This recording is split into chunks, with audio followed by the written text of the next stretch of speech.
Hey everyone, it's Michael. I hope you're doing well today, and I have a review here for something that I've wanted to read for a long, long time. I used to see it in bookstores all the time, like Barnes and Noble, and it's considered.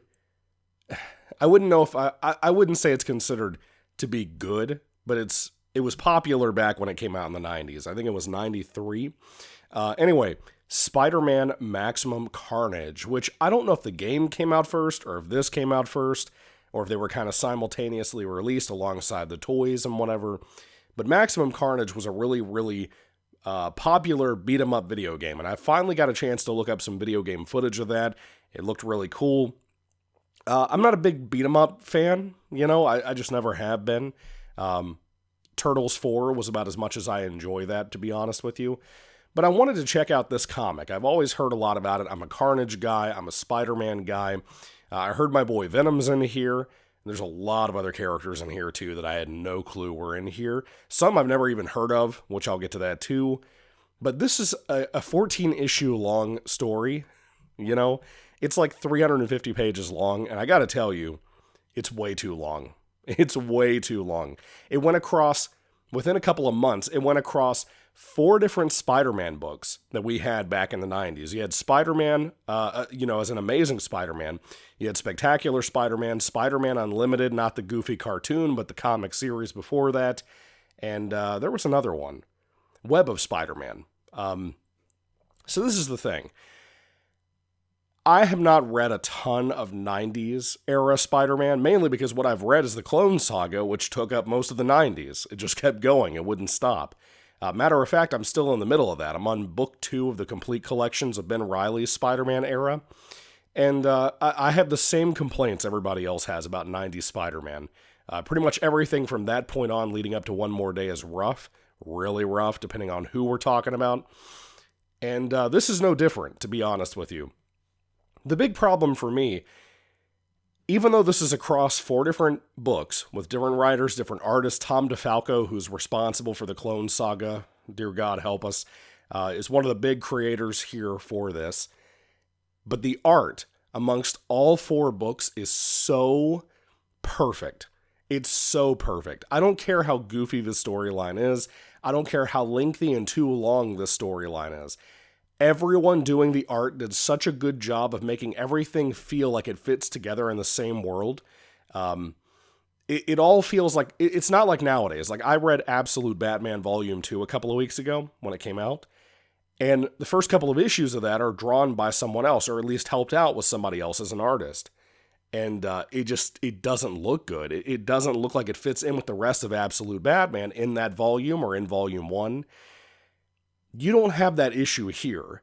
There's very slight differences when it comes to the art. Everybody typically physically looks the same. You might have a couple of differences here and there that don't really matter. But I really appreciated that, especially as a current day comic reader going backwards and reading some stuff now.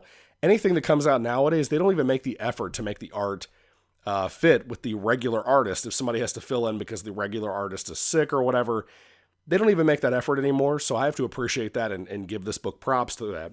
But anyway, so the actual story here, basically, Cletus Cassidy, Carnage, is in a mental asylum. He looks like Hannibal Lecter when they first show him.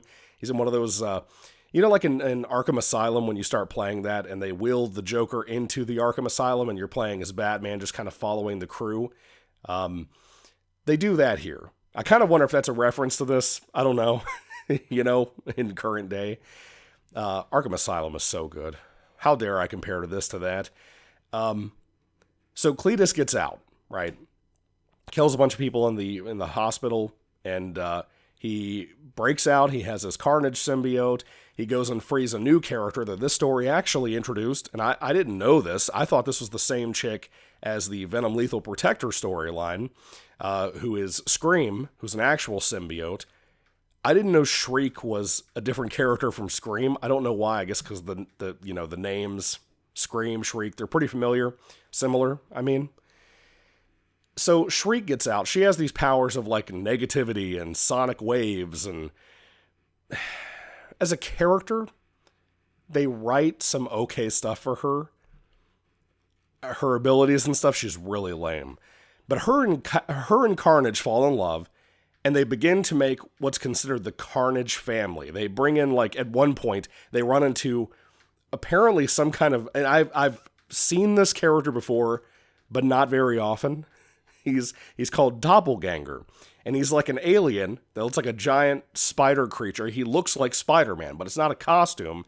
He wears like his skin is designed to look like Spider-Man's costume, but he has like 6 arms, and he has a lot of Spider-Man's powers. His web, though, is like razor sharp, which is kind of cool.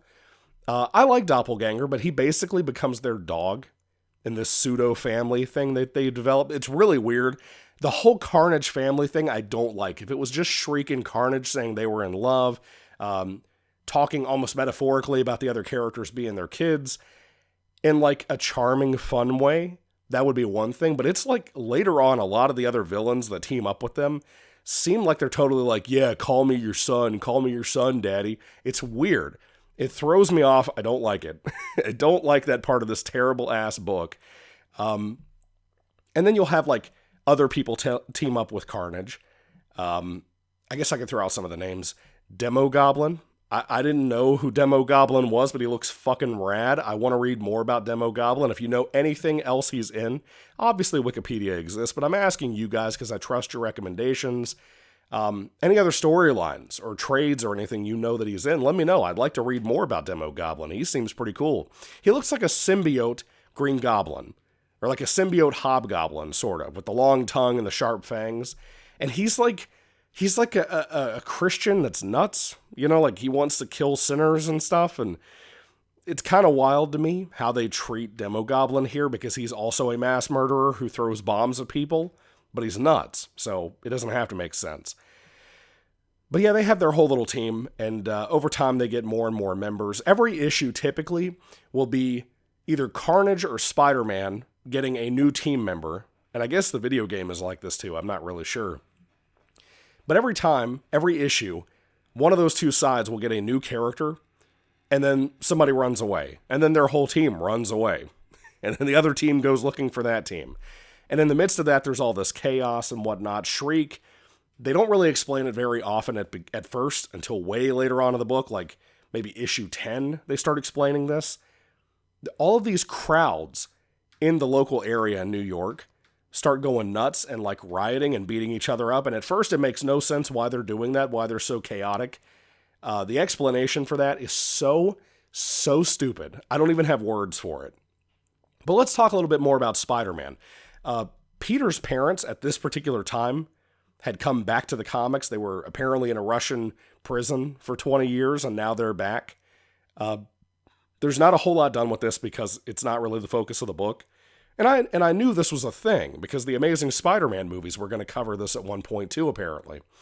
But they have them here. I didn't realize that Peter would have such a strained relationship with his dad, and his mom too, but his dad especially. So that was weird. I don't really know how I feel about that. But Harry Osborn just died. I'm assuming this is after the whole Green Goblin Harry Osborn thing.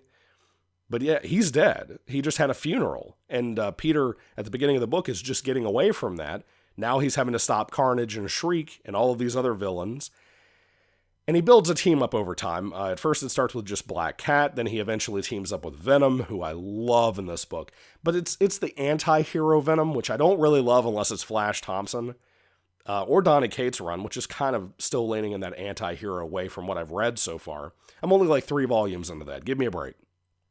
But you have other characters that come in too that I've seen before, but I don't know anything about, like Deathlock.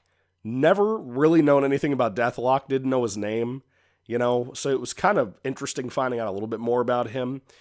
But you have other characters that come in here too that I don't think I've ever known much about at all. There's one good guy who comes in named Nightwatch.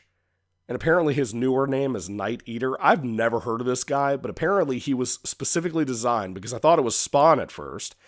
He is designed to be a knockoff from Marvel of Spawn, from Todd McFarlane. And he comes in here, he looks just like Spawn, except for the eyes and little details on the costume. But we're literally talking about like a black bodysuit with a red cape that's actively alive, kind of like a symbiote, but not. Kind of like Doctor Strange, but not. And I'm just dumbfounded that Nightwatch exists. I've never heard of this character. I've heard people talk about this book, and I've never heard of this guy. But like, you had Firestar. And I like Firestar just kind of as a normie because I love the old not amazing. It's Spider-Man and His Amazing Friends cartoon. I had a VHS tape of that when I was a kid. I still have it. And I always liked Firestar. That's the show that introduced me to Iceman and Firestar alongside Spider-Man. One of my favorite versions of Spider-Man, matter of fact. But Firestar has like a different costume than what she had back in the day. It's kind of like a cool 90s biker chick costume. It was nice. I liked it. Little flame details and stuff.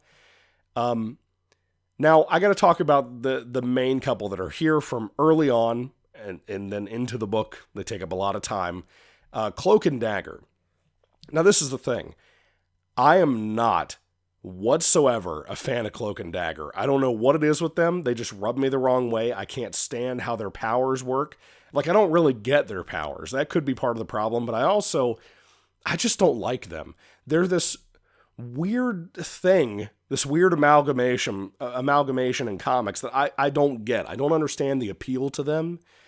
Does Cloak even have a body? Do they ever not, are they ever not in costume? They do all this weird hippie shit with Cloak and Dagger here.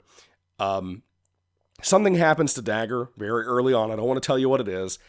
And most of the book is Cloak. What does he even do? Float? I guess we could say float. He floats around and mopes the majority of the book. And he'll leave and he'll come back and he'll leave and he'll come back. The entire book is him moping, and I'm so fed up with it. All the inner monologue with this guy bitching and whining. I just can't stand Cloak and Dagger. I've been reading other books, like when I reviewed I think it was Marvel Essential Punisher Volume 1, they had an issue in there, or a couple of issues involving Spider-Man trying to fend off Cloak and Dagger from taking Punisher. And I just don't like Cloak and Dagger. I just don't. There's nothing about them that appeals to me. I do not understand how they have a fan base. And maybe I'm wrong for saying that right now. Maybe it's something that's better later on. I don't know, but I don't like them and I don't care about them. And I don't want to read about them ever again, as far as I'm concerned. Matter of fact, I don't think I'll read this book ever again because it was so rough.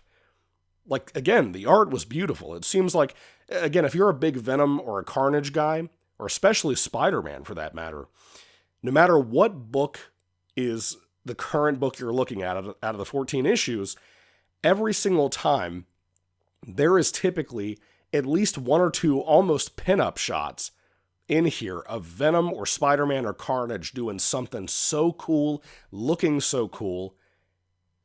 And the other villains too, like again, Demogoblin. They look really, really awesome.